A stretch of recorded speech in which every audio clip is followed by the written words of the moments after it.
नमस्कार, मी संपदा. तयारी पेरणीच्या या कार्यक्रमात आपल्या सगळ्यांचं स्वागत आहे. नवीन तंत्रज्ञान आणि शेतीविषयी झालेलं नवीन संशोधन हे आपल्या शेतकरी बांधवांपर्यंत पोहोचावं याकरता आपण आपल्या कार्यक्रमात दरवेळी तज्ञ मार्गदर्शकांना आमंत्रित करत असतो, जेणेकरून ही सगळी माहिती सविस्तर आपल्या शेतकरी बांधवांपर्यंत पोहोचावी आणि येणारा खरीप हंगाम त्यांच्याकरता लाभदायक ठरावा. ह्याच दृष्टिकोनातनं आज आपण आपल्या इथे आमंत्रित केलं आहे दफ्तरी ॲग्रो प्रायव्हेट लिमिटेड कंपनीचे संचालक श्री रवींद्रजी दफ्तरी यांना. सर, आपल्या कार्यक्रमात स्वागत आहे. आणि सगळ्यात पहिला प्रश्न जो आपल्याला विचारावासा वाटतो की येणारे म्हणजे आता सध्या जी आहे ती आधुनिक शेतीचा ही दशा आहे, तर त्याबद्दल आपण काय सांगाल? आधुनिक शेतीची दशा आणि दिशा याबद्दल बोलायचं झालं तर सगळ्यात मोठं जो आपल्यासमोर भारतीय शेतीसमोर आता जे चॅलेंज जे उभं राहिलेलं आहे ते आहे क्लायमेट चेंज. वातावरणात जे बदल होऊन राहिलेले आहेत त्या बदलामुळे नवीन नवीन रोग आणि व्हायरस हा सगळ्यात मोठ्या प्रत्येक पिकाच्या समोर उभा टाकलेला चॅलेंज आहे. शेतकरी पुष्कळ परिश्रम घेऊन आपले पिकाची जोपासना करतो, परंतु रोगांबद्दल जर बोलायचं झालं तर कीटकांबद्दल बोलायचं झालं तर त्याच्या नियंत्रणासाठी पुष्कळ औषधं आणि केमिकल हे मार्केटला उपलब्ध आहेत. किडींचा बंदोबस्त करण्याला समर्थ असे अनेक नवीन नवीन मॉलिक्यूल हे बाजारात आलेले आहेत. त्यामुळे कीटकांवर नियंत्रण करणं हे सोपं झालेलं आहे. त्यामुळे भारतीय शेतीची उत्पादकतासुद्धा वाढलेली आहे, यात काही शंका नाही. परंतु जे नवीन चॅलेंज शेतीच्या पिकांवर येत आहेत आणि वाहनांवर येत आहेत ते आहे क्लायमेट चेंजमुळे निर्माण झालेल्या व्हायरसच्या प्रादुर्भावाचा. प्रत्येक पिकामध्ये भेंडी असो, मिरची असो किंवा सोयाबीन असो, इवन मोठ्या प्रमाणावर सोयाबीन आपल्या भारतात आता आपल्या महाराष्ट्रात घ्यायला लागलेत लोक, तर सोयाबीनवर सुद्धा व्हायरसचा प्रादुर्भाव दिसून येत आहे. त्याच्यामुळे आपल्या शेतीमध्ये बियाण्याची निवड करताना या व्हायरसला बळी न पडणाऱ्या जातींची निवड शेतकऱ्यांनी करावी, ही सगळ्यात महत्त्वाची गोष्ट आहे. आणि भारतीय शेतीमध्ये संशोधन करणाऱ्यांसमोर सुद्धा हे फार मोठं एक आव्हान उभं राहिलेलं आहे की कारण व्हायरसला तुम्ही कोणत्याही केमिकलनी किंवा औषधांनी नियंत्रित करू शकत नाही. त्याला व्हायरस रेजिस्टंट बियाणं, ज्या जाती व्हायरसला बळी पडणार नाही, त्याला रोधिता ज्याच्यामध्ये आहे, व्हायरस रोधिता ज्याच्यामध्ये आहे, अशा बियाण्याची निर्मिती करण्यामध्ये संशोधकांचा भर असावा. आणि शी संबंधित असलेले जे शासकीय युनिव्हर्सिटीज आहेत त्यांनी नवीन नवीन वाण जे या व्हायरसला बळी पडणार नाही असे बाजारात आणलेले आहे. आणि हे संशोधकासमोरही फार मोठं एक आव्हान व्हायरसला, जसं आता कोरोना हा व्हायरस आहे, हा व्हायरसला औषधाने नियंत्रण करणं हे आता सिम्पटमॅटिक नियंत्रण करून राहिलेलो आपण. आणि स्वतःच्या प्रत्येक माणसाच्या ज्या व्हायरसला रोधिता आहे, त्याची स्वतःची इम्युनिटी आहे, त्या इम्युनिटीच्या आधारावरच त्याला फेस करावं लागत आहे. त्याप्रमाणे अनेक पिकामध्ये सुद्धा अनेक वाण असे समोर आलेले आहेत की ज्याच्यामध्ये व्हायरसला बळी न पडण्याची क्षमता आहे. अशा वाणांचा निर्माण करणं हे येणाऱ्या काळामध्ये भारतीय शेतीसमोरचं एक आव्हान आहे. त्यामुळे त्या दृष्टिकोनातून बियाण्याची निवड करणे, आधी तर असं बियाणं तयार करणे आणि नंतर शेतकऱ्यांपर्यंत ते पोहोचवणे आणि शेतकऱ्यांनी ते वेगवेगळ्या बियाण्याचा अभ्यास करून मोठ्या प्रमाणावर त्याचा अंगीकार स्वीकार करण्यासाठी आपली अभ्यासपूर्ण व्यवस्था करणे हे अत्यंत महत्त्वाचं आहे. आता मिरचीचं पीकही आपल्या विदर्भात लाल मिरचीचं घेतलं जातं आहे, पण त्याच्यावर मिरचीवर अत्यंत मोठ्या प्रमाणावर व्हायरस येऊन राहिलेला आहे. त्याच्यामुळे अशा व्हायरसला बळी न पडणाऱ्या जातींची निर्मिती हे आपल्या शेतीसमोर एक आव्हान आहे. सर, आत्ता आपण जसं सांगितलं त्यानुसार की व्हायरस हा एक मोठा चॅलेंज आहेच, पण त्या व्यतिरिक्त की हे सतत जे वेदरमध्ये होणारे बदल आहेत, हे सगळे इतके चॅलेंजेस सगळं फेस करत असताना सुद्धा शेतकऱ्यांना शेती फायदेशीर ठरावी ह्या दृष्टिकोनातनं त्यांनी कसं म्हणजे शेतीचं आपल्या नियोजन करायला हवं, याबद्दल काय सांगा? आता मागील वर्षी सर्व पिकांचे चांगले भाव राहिले. उदाहरणार्थ कापसाला सुद्धा चांगले भाव मिळाले. सोयाबीननी भावामध्ये तर रेकॉर्ड ब्रेक केलेला आहे. सोयाबीनचे भाव 80 रुपयापर्यंत पोहोचले.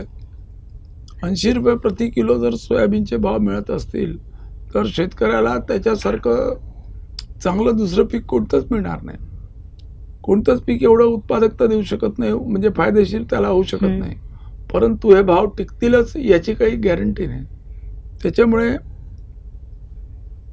परत दुसरं जर घ्यायचं राहिलं, सोयाबीन नंतर तुरीचं पीक आपल्या विदर्भामध्ये मोठ्या प्रमाणावर घेतल्या जाते. यावर्षी तुरीला सुद्धा 70 रुपयाचे भाव मिळाले, 70-72 पर्यंत मिळाले. त्यामुळे शेतकऱ्यांचा कल हा सर्वच पिकं त्याला फायदेशीर ठरलेले आहेत. परंतु सोयाबीनला जास्त भाव मिळाले म्हणून आमची एक जनरल टेंडन्सी अशी आहे की आम्ही ज्या पिकाला चांगले भाव मिळतात त्याला एवढ्या मोठ्या प्रमाणावर लावतो आणि त्याची उत्पादकता जर पुढच्या वर्षी चांगली झाली आणि जागतिक बाजारपेठेत जर उत्पन्न जास्त आलं तर त्याचे भाव पडतात.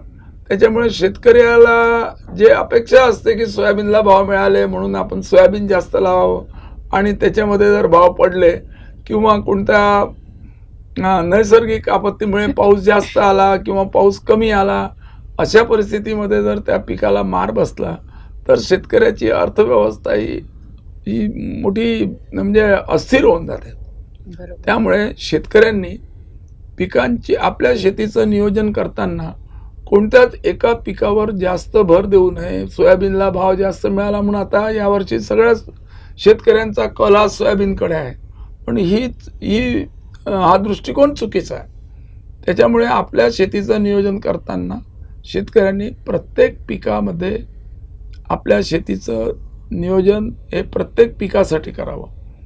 निव्वळ एक सोयाबीनचं पीक न लावता सोयाबीनच्या मिश्र पिकांकडे कल ठेवावा. आपला दृष्टिकोन किंवा सोयाबीनच्या पिकाला जर नैसर्गिक आपत्तीमुळे कमी जास्त झालं किंवा बाजारभावामध्ये जर भाव मिळाला नाही तर त्याची अर्थव्यवस्था गडबडून जाऊ नये, तर त्याच्यासोबत त्यांनी सोयाबीनसोबत तुरीच्या 2 ओळीचं मिश्र पीक अवश्य घ्यावं. सोयाबीनच्या 7-8 ओळी लावण्यासोबत 2 ओळी तुरीच्या लावाव्या किंवा कापसाचं पीक घेताना कापसाच्या पिकामध्येही आता अनेक खाजगी संशोधन कंपन्यांचे बियाणे वाण आलेले आहे. त्याच्यामुळे भारतीय कापूस पिकाची गुणवत्ता सुद्धा सुधारलेली आहे. आपल्या इकडे पूर्वी आता 30-32 MM कापूस बाजारात आलेले आहेत. अनेक वाण आहेत की जे चांगले 30 MM पेक्षा जास्त स्टेपल असणारी पिके देणारे, उत्पन्न देणारे कापूसचे अनेक वाण बाजारात उपलब्ध आहे. त्याच्यामुळे निव्वळ कापूसच लावायचा आणि उद्या पिंक बोलवर्मचा अटॅक 2018 मध्ये आला, त्याप्रमाणे जर फार मोठा पिंक बोलवर्मचा अटॅक आला. आता पिंक बोलवर्म पूर्वीच्या काळात फक्त थंडीच्या म्हणजे हिवाळ्यामध्ये येत होते, परंतु या मागील 8-10 वर्षापासून पिंक बोलवर्मचं प्रमाण हे वाढलेलं आहे आणि आता सुरुवातीपासून पिंक बोलवर्म म्हणजे गुलाबी बोंडळी ही कापसाच्या पिकाचं फार अतोनात नुकसान करून आलेली आहे. सर, ह्याच्यावर आपण बोलणारच आहोत, पण मला एक विचारायचं आहे की थोड्या वेळापूर्वी आपण आता म्हणालात तसं की संमिश्र पिकं घेणं हे पण फायदेशीर ठरतं.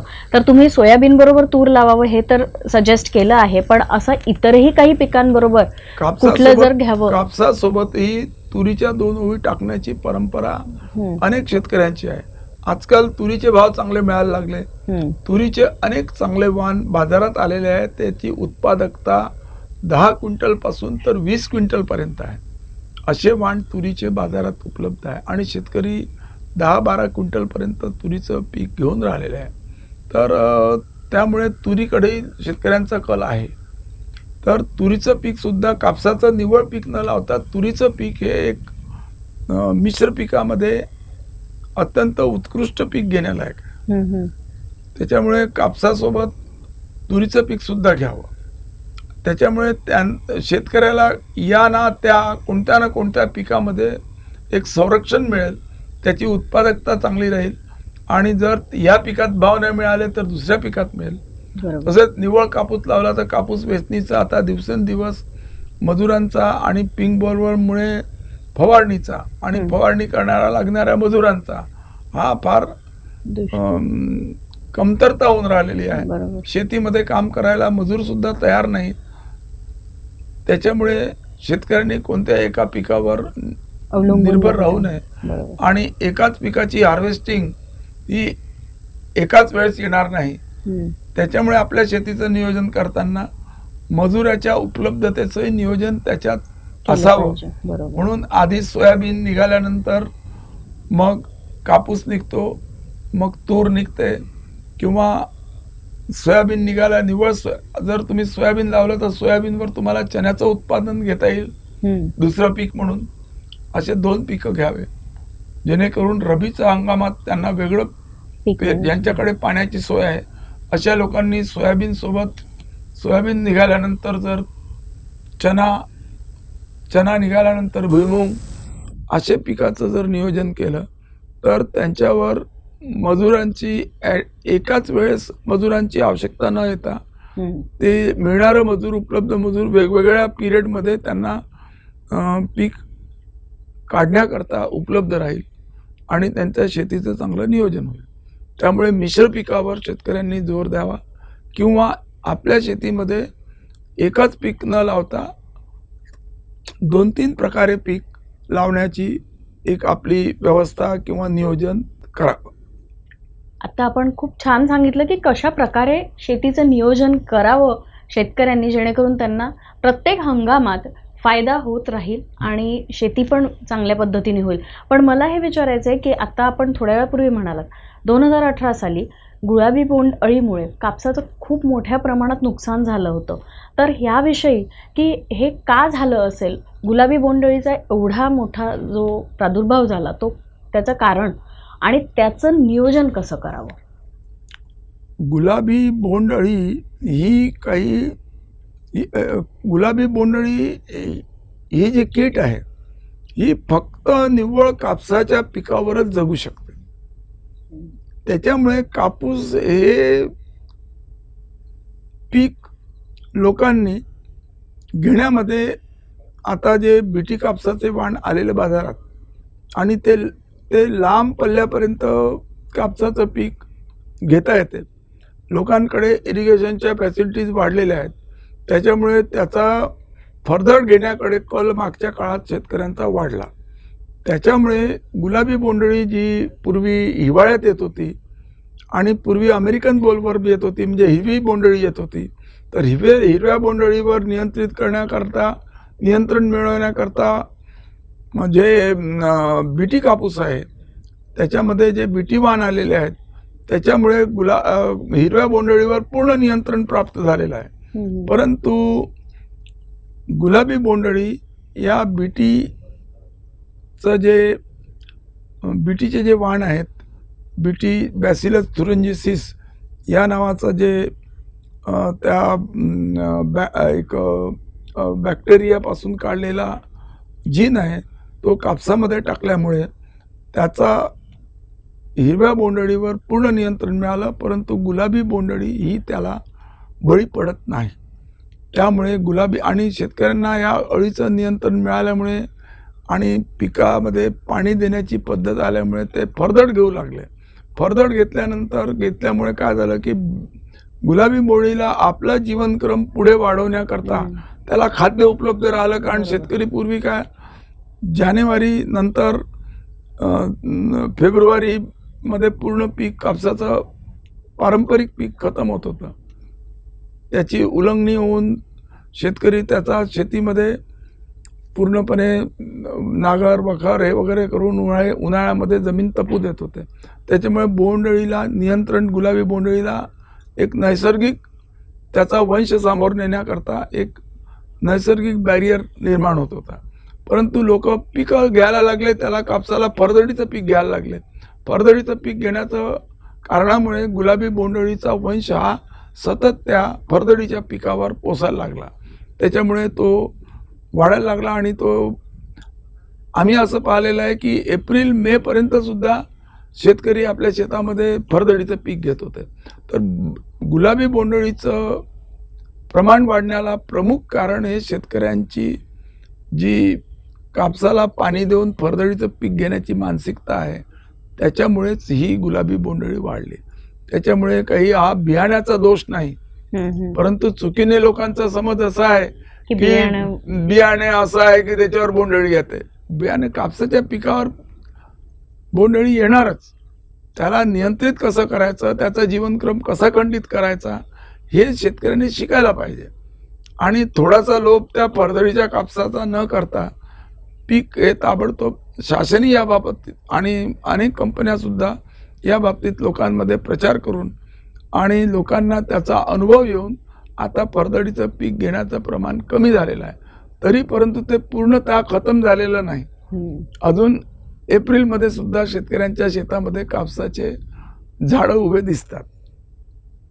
त्याच्यामुळे याला शेतकऱ्यांनी समजून घेऊन कापसाचं पीक हे फेब्रुवारीमध्ये संपून टाकायला पाहिजे. जानेवारी नंतर तर पीक शेतामध्ये कापूस दिसायलाच नको.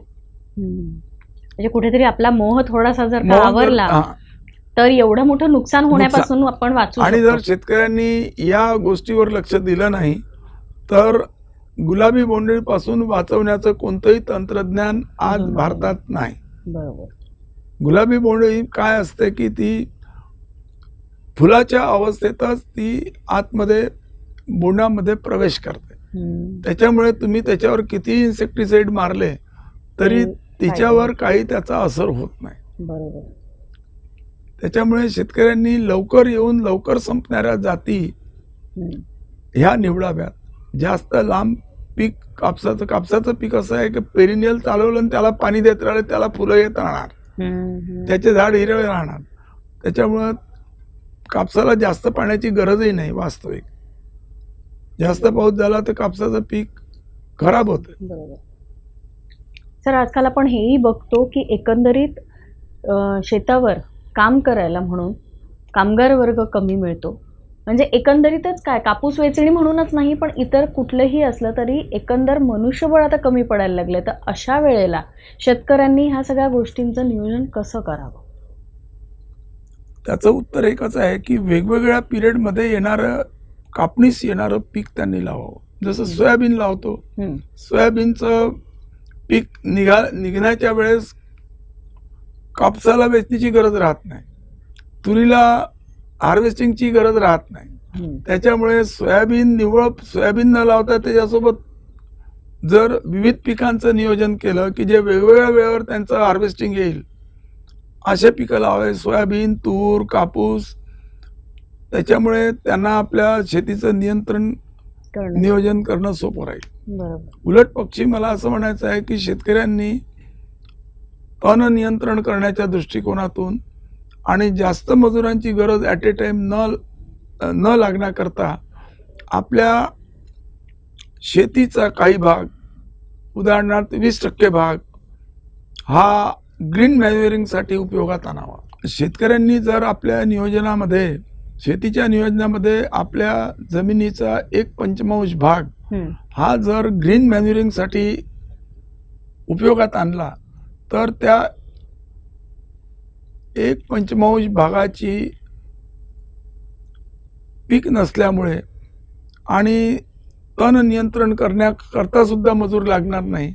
कारण जे ग्रीन मॅन्युअरिंगचे जी पिकं आपण लावतो त्याच्यामध्ये कोणत्याही निंदण्याची गरज नसते. ती पिकं वाढतात, तण त्याला होऊ देत नाही. त्याच्यानंतर त्याच्या जी आपण ते ग्रीन मॅन्युअरिंग करता पिकं दाबतो त्याच्यामध्ये त्याला वाही वगैरे करून, डवरण वखरण वगैरे करून ते तण काढणं सोपं जातं. त्याच्यामुळे तेवढ्या लेबरचा आपल्यावर शेतीवर ताण पडत नाही. बरोबर. आणि ही जमीन जर पुढच्या वेळेस आपण उपयोगात आणली तर खताची रिक्वायरमेंट, निंदण्याची रिक्वायरमेंट ही सुद्धा कमी होईल. ती जमीन आपण रबीच्या पिकामध्ये वापरू शकतो. सर, दफ्तरी सीड्सच्या बाबतीत बोलायचं झालं तर आपली कंपनी ही नेहमी नवीन संशोधन आणि याकडे कल असतो त्यांचा.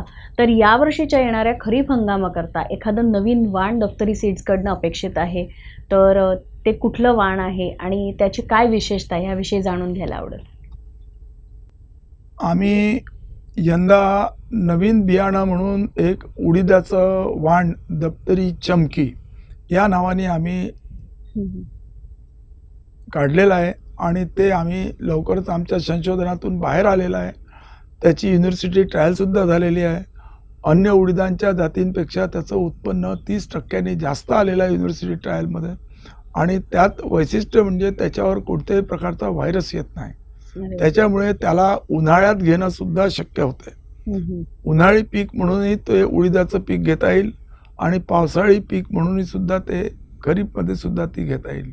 हा नवीन उडीदाचा वाणाचं बियाणं आम्ही लवकरच मार्केटमध्ये उपलब्ध करून देत आहोत. आणि ही फार आणि उडीदाला भाव नेहमीच चांगले असतात. त्याच्यामुळे शेतकऱ्यांना निश्चितच फायदेशीर होईल. सर, आपण आत्ता सांगितल्याप्रमाणे की उडीदाचं पीक तर खूप छान येईल अशी आशा करतेच. आणि सगळ्यात मोठी गोष्ट जी आपण सांगितली की त्या आता येणाऱ्या नवीन जे आपण वाण आणलं आहे त्याच्यावरती व्हायरसचा इफेक्ट होत नाही, ही खूप मोठी गोष्ट आहे. पण हे आता नवीन आलेलं वाण आहे. ह्या व्यतिरिक्त आणखीन कुठले वाण दफ्तरी सीड्सकडनं आपण सजेस्ट कराल आपल्या शेतकऱ्यांकरता. आम्ही एक तुरीचं वाण जे आमचं आहे दप्तरी 48 म्हणजे दप्तरी 48, DPV 345 असे आमचे सुप्रिया असे आमचे तुरीचे वाण आम्ही शेतकऱ्यांना दिलेले आहेत. आणि ते शेतकऱ्यांनी अक्षरशः डोक्यावर उचलून ठेवलेले आहे आणि त्याचे रेकॉर्ड ब्रेक उत्पन्न त्या तुरीचं मिळण्याकरता दप्तरी 48 या वाणाचा मोठ्या प्रमाणावर शेतकरी स्वीकार करून राहिलेले आहेत. तसेच आम्ही आता नवीन आमच्या कापसाचा वाण आम्ही देत आहोत. बीटी कापसाचा वाण आहे तो लांब धाग्याचा कापूस त्याच्यापासून मिळेल. आणि आपल्या विदर्भाच्या वातावरणामध्ये सुद्धा लांब धाग्याचा कापूस येऊ शकतो असा आम्ही विश्वास आणि असं आम्ही बियाणं हे शेतकऱ्यांना लवकरच उपलब्ध करून देत आहोत. त्याच्यामुळे शेतकऱ्यांनी आमच्या बीटी कापसाच्या वाणाचा तसेच तूर दप्तरी 48 याचा मोठ्या प्रमाणावर लागवण करावी जेणेकरून त्यांना हमखास उत्पन्न या तुरीच्या वाणापासून मिळेल. नक्कीच. आणि इतक्या फायदेशीर आपण वाण सगळे शेतकऱ्यांकरता आणताय तर आपल्या दफ्तरी सीड्सचं अभिनंदन की इतके छान संशोधन तुम्ही करताय आणि जेणेकरून शेतकऱ्यांचा फायदा लक्षात घेता ही सगळी वाणं दरवर्षी आपण. तसंच आमच्या वाणामध्ये आम्ही व्हायरस रेजिस्टन्स मिरचीचा वाण सुद्धा डेव्हलप केलेला आहे. त्या 2 वाण आहेत दप्तरी मेघा आणि दप्तरी राधिका. त्या मिरचीवर सुद्धा व्हायरसचा प्रादुर्भाव होत नाही. त्यामुळे आपल्या विदर्भामध्ये ह्या दोन्ही मिरचीच्या ज्या जाती आहेत दप्तरी राधिका आणि दप्तरी मेघा या दोन्ही मिरचीच्या वाणांचा शेतकऱ्यांनी आपल्या शेतीला फायदेशीर करण्याकरता उपयोग करून घ्यावा असं मला वाटतं. सर, निश्चितच. आणि सगळ्यात मोठी महत्त्वाची गोष्ट म्हणजे पीकच नाही तर माणसावर सुद्धा आपण बघतोय की सध्या व्हायरसचा किती मोठा इफेक्ट होतोय आणि कसं सगळं जीवन विस्कळीत करतो व्हायरस. आणि आत्ता आपण सांगितल्याप्रमाणे की आपल्या पिकावर व्हायरसचा इफेक्टच होणार नाही ही खूप मोठी गोष्ट आहे. तर आशा करते की हे पीक लवकरात लवकर आपले शेतकरी बांधव घेतील आणि त्यांना येणारा हंगाम हा फायदेशीर ठरेल. आणि सर, आपण सजेस्ट केल्याप्रमाणे की संमिश्र शेती किंवा संमिश्र वाण हे घेत राहावं शेतकऱ्यांनी, तसं आपण त्यांना प्रोव्हाइड पण करताय. वेगवेगळ्या प्रकारचे सीड्स त्यांना प्रोव्हाइड पण करता आहे. तर ही खूपच विदर्भाच्या एकंदर शेतकऱ्यांकरता खूप महत्त्वाची गोष्ट आहे. आणि त्यांना ही सगळे एवढं चांगलं मार्गदर्शन करण्याकरता आपण इथे आलात आणि इतक्या साध्या सरळ सोप्या भाषेत त्यांना इतके छान मार्गदर्शन केलं. धन्यवाद. धन्यवाद.